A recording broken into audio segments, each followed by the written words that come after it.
آیت نمبر 24۔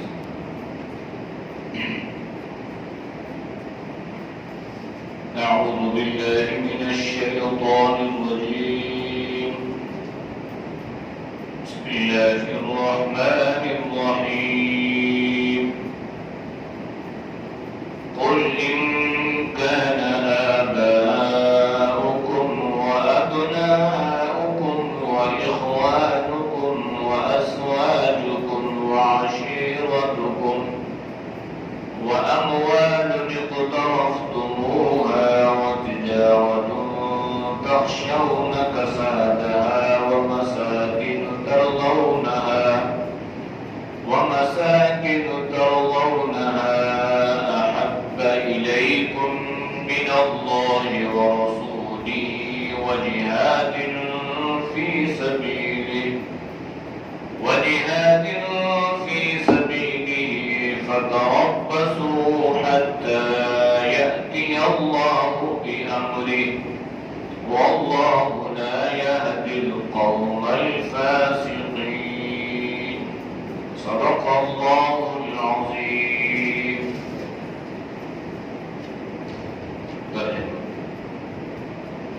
قل کہہ دیجیے، ان کانا اگر ہو، آباؤکم تمہارے آبا، و ابناؤکم اور تمہاری اولاد، و اخوانکم اور تمہارے بھائی، و ازواجکم اور تمہاری بیویاں، و عشیرتکم اور تمہارے رشتہ دار، و اموال اور مال، اقترفتموها تم اس کو کماتے ہو محنت سے، و تجارت اور تجارت کاروبار، تخشونا ڈرتے ہو، کسادہ اس کے نقصان سے، و مساکن اور گھر، ترضونها تم اس کو پسند کرتے ہو، احبا زیادہ محبوب ہو، الیکم تمہیں، من اللہ اللہ سے، ورسولی اور اس کے رسول سے، وجہاد اور جہاد سے، فی سبیلہ اس کے راستے میں، فتربصوا بس انتظار کرو، حتی یہاں تک، یأتی اللہ کہ آئے اللہ بامرہ اپنے حکم کے ساتھ، واللہ اور اللہ لا یہدی ہدایت نہیں دیتا، القوم الفاسقین حد سے بڑھنے والوں کو۔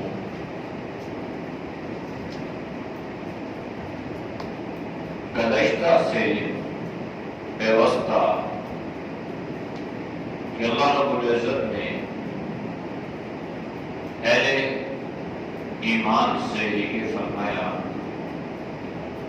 کہ اگر تمہیں تمہارے ماں باپ یا تمہارے بھائی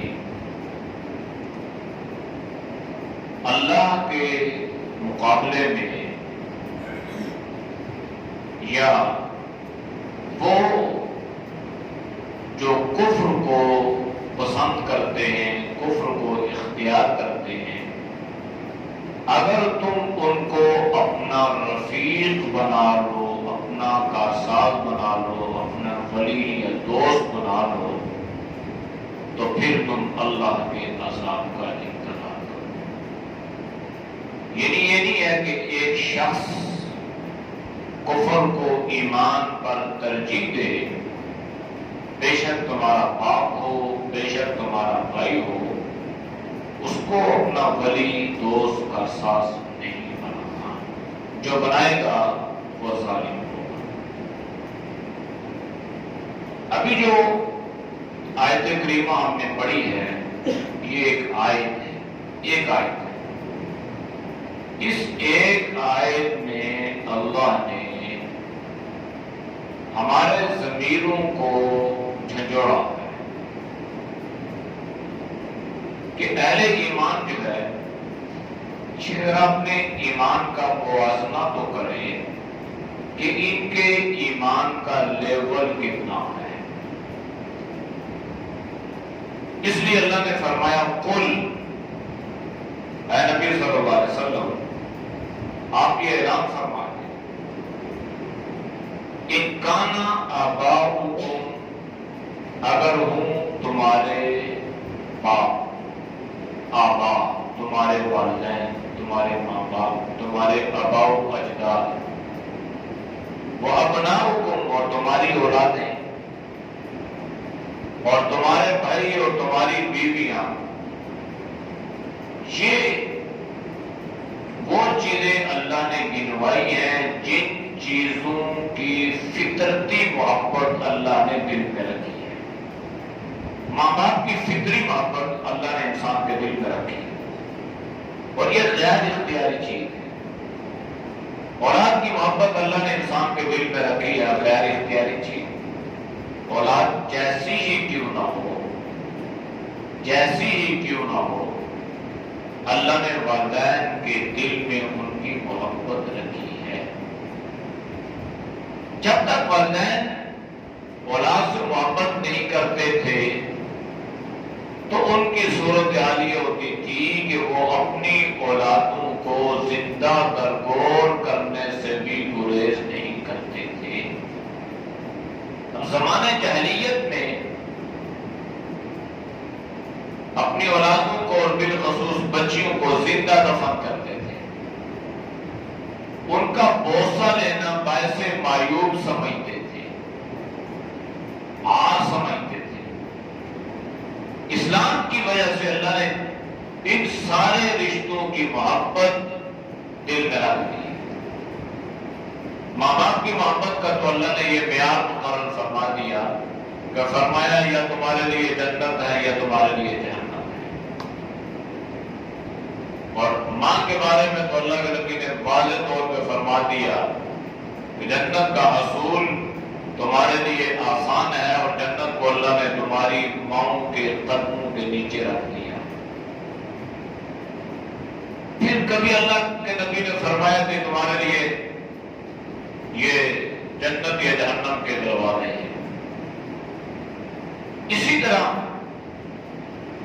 جناب نبی کریم صلی اللہ علیہ وسلم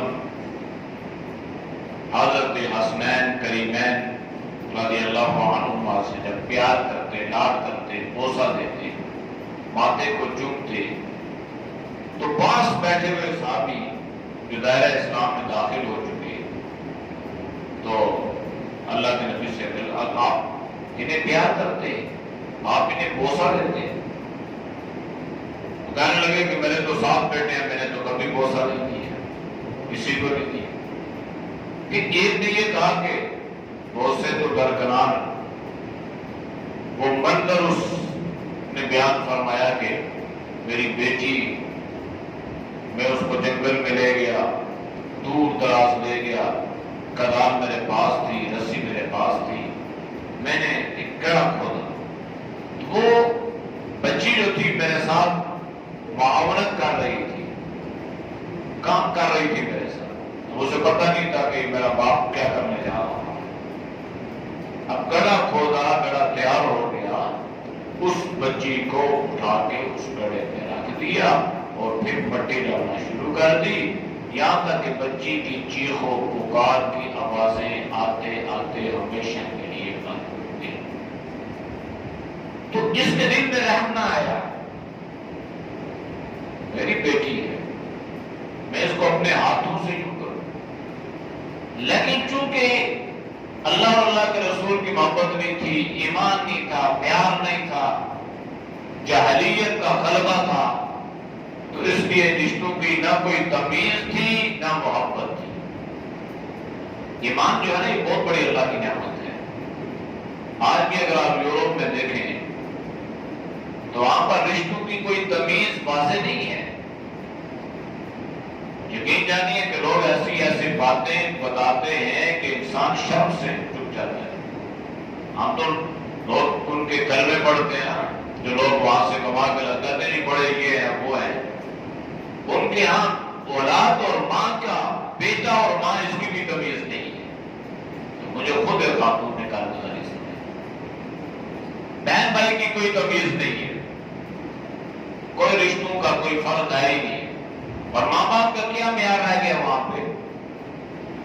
ماں باپ بوڑھے ہو جائیں، کھانسی کریں تو اولاد اس سے تنگ ہوتی ہے، پھر ان کو اٹھاؤ اور جا کے اور کمپلیکس میں رہتا ہوں، پھر کبھی دل آیا تو چلے گئے، نہ آیا تو نہ گئے. ہمارے ہاں اللہ نے ایمان کی وجہ سے، جہاں پر ایمان ہے، اللہ اور اللہ کے رسول کی محبت ہے، تو ماں باپ کی خدمت کو باعث سعادت سمجھ کے ماں باپ کے پیشاب پھینکنے کو کوئی معیوب نہیں سمجھا جاتا. اس کو بھی انسان یہ سعادت سمجھتا ہے کہ اللہ نے مجھے خدمت تیسر سکھا دی ہے. تو یہ ایمان کی دولت جو اللہ نے عطا فرمائی ہے، اس وجہ سے اللہ نے ان سارے رشتوں کی محبت بھی اللہ نے خود انسان کی طبیعت میں رکھی ہے، انسان کی فطرت میں اللہ نے رکھی ہے. ہر ایک رشتے کے حق کا بھی اللہ نے قرآن میں ذکر فرمایا، اللہ کے نبی نے ذکر فرمایا. سب کچھ ہونے کے باوجود پھر اللہ نے ایک معیار مقرر فرمایا ہے، اور وہ معیار یہ ہے کہ اپنے دل میں ایک ترازو قائم کرنا، اپنے احساسات میں، اپنے جذبات میں ایک میزان عمل کو قائم کرنا ہے، اور اس میں یہ دنیا کے سارے رشتے رکھنے ہیں. ماں باپ کا رشتہ ہے، بہن بھائیوں کا رشتہ ہے، اولاد کا رشتہ ہے، دوست احباب کا رشتہ ہے، مال کی محبت ہے، گھر کی محبت ہے، سواریوں کی محبت ہے، یہ ساری چیزوں کی محبت ہے. پھر یہ ساری دنیا کی محبتیں ایک ترازو کے پلڑے میں اور دوسرے پلڑے میں یہ رکھنا ہے اللہ، اللہ کا رسول اور جہاد فی سبیل اللہ. یہ تین چیزیں اب معیار آپ نے خود قائم کرنا ہے کہ اس لیے کہ بلی انسان علی نفسہ بصیرہ، انسان جس طرح اپنے نفس کو خود جانتا ہے دوسرا نہیں جانتا. ہر انسان کو اپنے نفس کا خود علم ہے، اسے اپنی محبت کا، اپنے احساسات کا، اپنے جذبات کا، اپنے معاملات کا خود اسے علم ہے. تو فرمایا کہ یہ دنیا کے رشتے ایک ترازو پہ، اللہ اور اللہ کے رسول اور جہاد کی محبت ایک ترازو پہ. اب خود آپ نے انصاف سے کام دینا ہے کہ یہ تین جو چیزیں ہیں یہ غالب ہیں، یہ دنیا کے جو رشتے ہیں یہ غالب ہیں. بس اگر یہ تین غالب ہے تو الحمدللہ، اور اگر خدا نخواستہ یہ تین مغلوب ہیں اور ان پر یہ دنیا کے رشتے غالب ہیں، تو پھر بڑی سوچ اور فکر کی ضرورت ہے کہ یہاں وہ مسلمان تو نہیں رہ گئے کہ جو صرف محض دعوے کرنے والے تھے یا کرنے والے ہیں. اس لیے کہ اللہ کے نبی نے خود اپنی حدیث میں اس چیز کی وضاحت فرمائی. آپ نے فرمایا لا یؤمن احدکم حتی اکون احب الیہ من والدہ وولدہ والناس اجمعین، کہ تم اس وقت تک مومن نہیں ہو سکتے جب تک کہ تم مجھ سے، اپنے ماں باپ سے بھی زیادہ، اپنی اولاد سے بھی زیادہ اور ساری دنیا سے زیادہ مجھ سے محبت نہ کرنے لگے. تب تک تمہارے ایمان کا کوئی معیار نہیں ہے، نہ ہی تمہارے ایمان کا کوئی اعتبار ہے. اب یہ چیزیں اگر ہم اپنی زندگی میں لے کے آئیں تو پھر یقین جانیے کہ ہم اس اعتبار سے بہت پیچھے ہیں. مثال کے طور پہ ہم اپنے معاشرے میں دیکھتے ہیں کہ ہمیں اللہ کے رسول سے محبت ہے، دعوے بھی کرتے ہیں، اپنے آپ کو عاشق رسول بھی کہتے ہیں، جلوس بھی نکالتے ہیں، ریلیاں بھی نکالتے ہیں، تیغے بھی پکاتے ہیں، میلاد بھی کرتے ہیں، ناخوانیاں بھی، سب کچھ کیا ہے جی عاشق رسول. اب دیکھنا یہ ہے، معیار یہ قائم کرنا ہے کہ جس گھر میں یہ سارے معاملات ہوئے، کیا اس گھر میں نکلنے والا جنازہ اللہ کے نبی کی سنت کے مطابق نکلا؟ دیکھنا یہ ہے کہ اس گھر میں جو شادی ہے، جو نکاح ہے، آیا وہ رسول اللہ صلی اللہ علیہ وسلم کے دین کے مطابق ہے یا اس میں جناب نبی کریم صلی اللہ علیہ وسلم کی سنتوں کو، آپ کے دین کو مذاق بنایا گیا، اس کا حلیہ بگاڑا گیا، تو پھر یہ دوہرا معیار اللہ کو قابل قبول نہیں ہے۔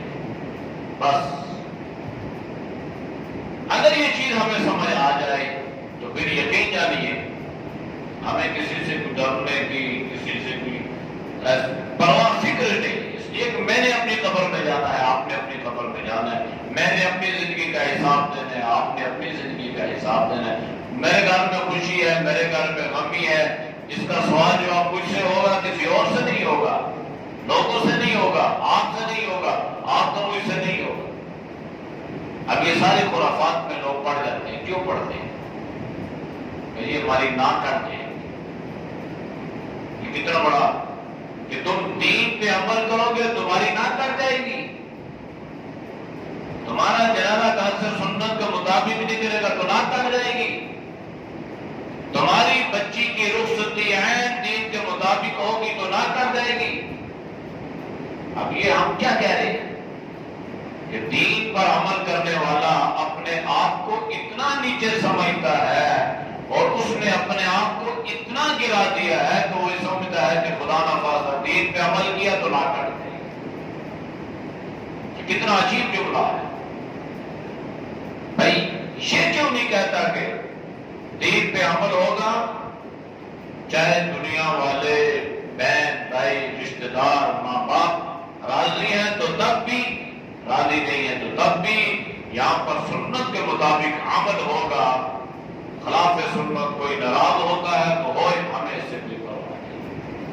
اب یہ مختصر سا معیار ہے جو اللہ نے فرمایا، اس کو قائم کرنے کی گھر بار میں، معاشرے میں بہت ضرورت ہے۔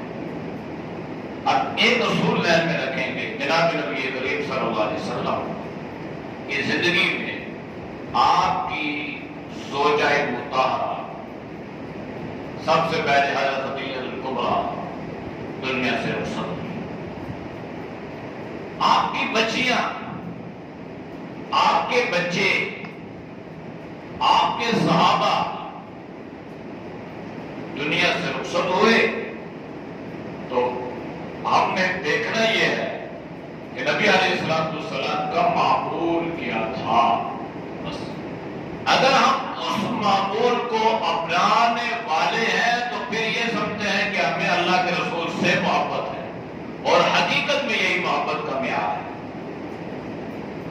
رسول اللہ صلی اللہ علیہ وسلم نے اپنی بچیوں کو رخصت کیا، رسول اللہ نے صحابیات کو رخصت کیا، طریقہ کار کیا دین نے بتلایا، اگر اس طریقے کے مطابق ہم نے وہ عمل کیا تو پھر یہ سمجھتے ہیں کہ اللہ کے فضل سے ہمیں اللہ اور اللہ کے رسول سے محبت ہے، ورنہ سوائے دعووں کے کوئی اور چیز ہمیں حاصل نہیں ہے۔ اس چیز کو اپنانے کی ضرورت ہے۔ اور ہماری محبت کا کیا معیار ہے؟ اولاد کے آگے لیٹ جاتے ہیں، اور بچوں نے کہا جی، بچی نے بس یہ وہ خوش ہو رہے تھے، وہ یہ ہو رہے تھے، یہ کیا ہے بھائی، گھر تیرا ہے، سربراہ تو ہے، کمانے والا تو ہے، لا کے دینے والا تو ہے، خرچہ تیرا ہے، سارا کچھ تیرا ہے، برباشی دوسروں کی۔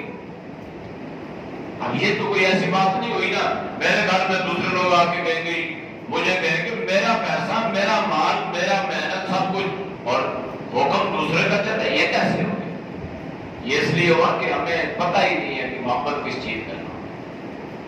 مجھے ناراض ہو جائے گا بھائی، ناراض یہ تو فنی 1000 دفعہ ہو، لاکھ دفعہ ہو، لیکن سوچنا یہ ہے، فکر یہ کرنی ہے کہ اللہ اور اللہ کے رسول کا حکم پامال نہ ہو جائے۔ اس لیے اللہ نے یہ دنیاوی ساری چیزیں اور ان کی محبت اور رشتے، اللہ نے فرمایا کہ دیکھو آپ، اور اللہ نے انداز کیا اپنایا، قل، اے نبی آپ خود یہ اعلان فرمائیں، ان کانا آباؤکم، اگر تمہارے ماں باپ، وہ ابناؤکم، تمہاری اولادیں، وہ اخوانکم، اور تمہارے بھائی، وہ ازواجکم، تمہاری بیویاں، وہ عشیرتکم، اور تمہارے رشتہ دار، قریبی رشتہ دار، وَأَنذِرْ عَشِيرَتَكَ الْأَقْرَبِينَ، قرآن میں اللہ نے فرمایا کہ اپنے قریبی رشتہ داروں کو ڈرائیے. تو یہ قریبی جو رشتہ دار ہوتے ہیں جن کا آنا جانا ہے غمی میں خوشی میں یہ گھروں میں پہنچ جاتے ہیں اور اپنی مرضی سے کہتے ہیں نہیں یہ ایسا ہو. ہمارے یہاں ایک اور عجیب معیار ہے، آج تک ہمیں یہ نہیں پتا کہ مرنے والا جو مرا ہے نا، اب اس کی جو ذمہ داریاں زندوں پہ ہیں یہ کس پہ ہے؟ یہ خیروں پہ نہیں ہے، یہ رشتہ داروں پہ ہے. اب مرنے والا مر گیا تو گھر والوں پہ سب سے پہلی ذمہ داری کیا ہے؟ بھائی اس کی جنازے کو سیدھا کرو، اس کے جنازے کے سارے معاملات کو درست کرو، پھر اسے غسل دو، پھر اسے کفناؤ. اب ہوتا کیا ہے؟ یہ فرض کفایہ تو رشتہ داروں پہ ہے، قریب والے رشتہ داروں پہ ہے، لیکن اس کے لیے ہم تلاش کرتے ہیں، ڈھونڈتے ہیں بھائی کوئی محلے میں کوئی ایسا آدمی ہے جو کفن دینے والا ہو، محلے میں کوئی ایسا آدمی ہے جو غسل دینے والا ہو. ساتھی کا فون ہے، کہتا جی میت کو پاک کرنا ہے، میت آباد تھی، اتنا باپ کا جنازہ ہے، میت کو پاک کرنا ہے. بھائی آپ خود نہیں غسل کرتے، خود نہیں دے سکتے. اس لیے یہ ساری چیزیں جو ہیں یہ دین سے دوری ہے، اور جس کی وجہ سے ہم جو ہے جی غسل دینا تو کیا، بعض لوگ وہ ڈر لگتے ہیں جی خوف آتا ہے. اور جس جگہ میت کو غسل دیا جا رہا ہوتا ہے کنسپٹ لوگوں کا یہ کہتے ہیں جی بھاری جگہ ہے یہاں پہ، کیا ہوا جی کیا بھاری ہوگی؟ کہتے ہیں جی یہاں پہ غسل دیا گیا. بھائی کس کو غسل دیا گیا؟ تیرے باپ کو غسل دیا گیا، ماں کو غسلایا گیا. یہ کہتی ہے. تو اللہ نے فرمایا کہ وہ عشیرتکم، تمہارے قریبی رشتہ دار، وہ اموال، اور تمہارا وہ مال، اقترفتموہا، جس کو آپ نے محنت سے کمایا ہے. مال کی محبت اللہ نے دل میں رکھی ہے، بیوی کی محبت اللہ نے دل میں رکھی ہے، بھائیوں کی محبت اللہ نے دل میں رکھی ہے. اور ہر ایک سے محبت کا ہونا اور ان کے حقوق کا ادا کرنا یہ عین دین ہے، یہ دین ہے. ہمارے ہاں بیلنس نہیں، ہم ان بیلنس، جس کی وجہ سے ہمارے گھروں میں لڑائی جھگڑے فتنہ فساد. بھائی کہیں پہ بہن بھائی کے حقوق ادا ہوتے ہیں تو بیوی کے نہیں ہوتے، کہیں پر بیوی کے ہوتے ہیں تو ماں باپ کے نہیں ہوتے. تو اللہ نے سب کا نظام اور سب کے حقوق ادا کرنے کی اللہ نے ترتیب بتائی ہے. بیوی کا اپنا حق، اس کا پورا حق ادا کرو، ماں باپ کا اپنا حق، ان کا حق ادا کرو، بہن بھائیوں کے اپنے حقوق، ان کے حقوق ادا کرو. اب آدمی ہے کہ جی ایک وقت میں سب کے حقوق، بھائی مشکل تو نہیں. گھر میں جو آدمی دین پہ عمل کرتا ہے تو وہ ایک وقت میں سارے دین پر عمل کر رہا ہوتا ہے، اس کے لیے کوئی مسائل پیدا نہیں ہوتے. وہ نماز بھی پڑھ رہا ہے، وہ روزہ بھی رکھ رہا ہے، وہ گھر کے کام کاج بھی کر رہا ہے، وہ محنت مزدوری بھی کر رہا ہے، وہ مشقت بھی کر رہا ہے، وہ نوکری بھی کر رہا ہے، وہ کاروبار بھی کر رہا ہے، وہ اولاد کی تربیت بھی کر رہا ہے، وہ بیوی بچوں کی خدمت بھی کر رہا ہے، ماں باپ کی خدمت ہے، سارے راضی، کوئی مسئلہ نہیں. اور ہمارے یہاں بات یہ بھی ہے کہ جن کا رویہ جو ہے یہ باہر لوگوں کے ساتھ تو صحیح ہے لیکن گھر والوں کے ساتھ بھی ٹھیک نہیں ہے. اللہ کے نبی نے اس کو بھی پسند نہیں فرمایا. خیرکم خیرکم لیاہلہ، آپ نے فرمایا تم میں سے بہترین آدمی وہ ہے جو اپنے گھر والوں کے لیے اچھا ہو. بیوی اپنے خاوند کے لیے، خاوند اپنی بیوی کے لیے، یہ اچھا ہی ہے. اور اس کی ترتیب اللہ کے نبی نے بیان فرمائی ہے. تو یہ مال، اس کی محبت اللہ نے دل میں رکھی. لیکن یہاں پہ اللہ نے ایک طرف تم وہ کہ آپ نے اس مال کو بڑی محنت سے کمایا. اب انسان مال محنت سے کمائے اور یہ کہے کہ میں نے بڑی محنت سے کمایا، اب اس میں سے زکات کیسے ادا کروں، اب اس کو اللہ کے راستے پہ کیسے لگاؤں، اس کی محبت دل میں آ گئی. وَتِجَارَةٌ تَخْشَوْنَ كَسَادَهَا، اور وہ کاروبار، وہ تجارت، وہ خرید و فروخت کہ تمہیں یہ خوف رہتا ہے کہیں ہمیں اس تجارت میں، اس کاروبار میں نقصان نہ ہو جائے، تم اسے محبت کرتے ہو. وَمَسَاكِنُ تَرْضَوْنَهَا، اور تمہارے جو تم نے بنائے ہیں، جن سے تم راضی ہو، جن کو تم پسند کرتے ہو۔ یہ گھر اللہ کی بڑی نعمت ہے، آپ صلی اللہ علیہ وسلم نے اس کو پسند فرمایا ہے۔ اچھی سواری ہو، اچھا گھر ہو، یہ نعمت ہے، اور آج کے دور میں یقین جانیے یہ بہت بڑی نعمت ہے۔ اللہ سب کو اپنے گھر عطا فرمائے، ورنہ جو کرایہ دار ہیں یا دوسرے لوگ ہیں ان کی مشکلات کا انسان اندازہ نہیں لگا سکتا کہ کتنے مسائل کا شکار ہے۔ احب الیکم من اللہ ورسولہ وجہاد، یہ پیچھے تقریباً 8 چیزیں ہیں، ان کو ایک پرڑے میں رکھ دیا۔ ان 3 چیزوں کو ایک پرڑے میں رکھ دیا، کیا؟ اللہ کی محبت، اللہ کے رسول کی محبت اور جہاد فی سبیل اللہ کی محبت کو ایک پرڑے میں رکھ دیا۔ اللہ فرما رہے ہیں احب الیکم من اللہ ورسولہ، اگر یہ 8 چیزیں تمہیں اللہ سے، اللہ کے رسول سے اور جہاد فی سبیل اللہ سے زیادہ محبوب ہیں، تم انہیں زیادہ پسند کرتے ہو، تم ان سے زیادہ محبت کرتے ہو، تو پھر کیا ہوگا؟ فتربصوا، تو پھر تم انتظار کرو، حتی یأتی اللہ بأمرہ، یہاں تک کہ اللہ کا عذاب آئے۔ یہ امر، اللہ کا حکم، اللہ کا عذاب ہے۔ تو بس ایک معیار کو قائم کرنا ہے اور ہر وقت اس کا گویا ایک محاسبہ کرنا ہے، کہیں ایسا نہ ہو کہ میرے دل میں مال کی محبت آ جائے، اولاد کی محبت آنا یہ باعث سے معیوب نہیں ہے، لیکن ان محبتوں کو اس محبت پر غالب نہیں ہونے دینا بس، ورنہ یہ ساری غیر اختیاری چیز ہے، ان پہ پکڑ بھی نہیں ہے۔ اللہ کے نبی کے دل میں حضرت عائشہ رضی اللہ تعالی عنہا کی محبت، تو اللہ سے دعا فرمایا کرتے تھے کہ یا اللہ یہ غیر اختیاری جو محبت جو دل میں ڈالتی ہے، یا اللہ اس پہ مواخذہ نہ فرمانا، یعنی اس پہ پکڑ نہ ہو جائے۔ ظاہری طور پہ تو ساری بیویوں کے حقوق آپ ادا فرما رہے ہیں، لیکن دل کا میلان زیادہ جو اس طرف ہو گیا، مائل جو زیادہ اس طرف ہو گیا، تو اس پہ بھی اللہ کے نبی صلی اللہ علیہ وسلم اللہ سے یہ دعا فرمایا کرتے تھے کہ یا اللہ اس محبت پر جو غیر اختیاری چیز ہے اس پہ مواخذہ نہ فرمانا۔ بس یہ چیز ہے، یہ معیار قائم کرنے کی ضرورت ہے کہ ہر جگہ یہ دیکھنا ہے کہ ہمارے دل میں اللہ کے رسول کی محبت ہے، اللہ کی محبت ہے، وجہاد فی سبیل اللہ کی اگر محبت غالب ہو اور ہم اللہ اور اللہ کے رسول کے لیے ان سارے رشتوں کو قربان کرنے کے لیے تیار ہوں یا تیار ہو جائیں یا تیار رہتے ہیں، تو پھر تو ٹھیک ہے، ایمان کی حلاوت بھی ہے۔ اور اگر خدا نخواستہ یہ صورتحال نہیں ہے تو پھر کیا ہوگا؟ اللہ کے حکم کا انتظار کرنا پڑے گا۔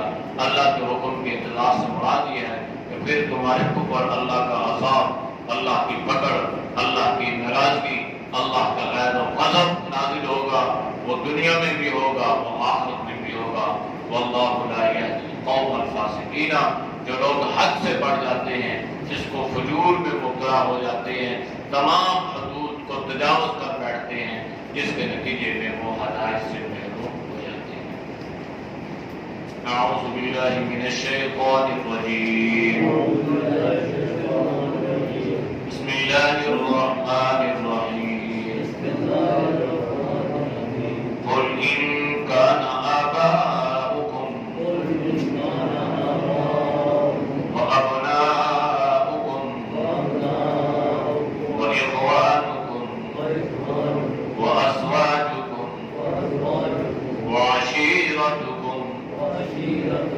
وأموال اقترفتموها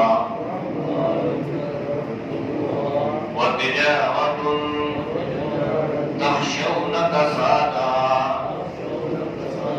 ومساكن ترضونها أحب إليكم من الله ورسوله وجهاد في سبيله فتربصوا حتى يأتي الله بأمره والله لا يهدي القوم الفاسقين۔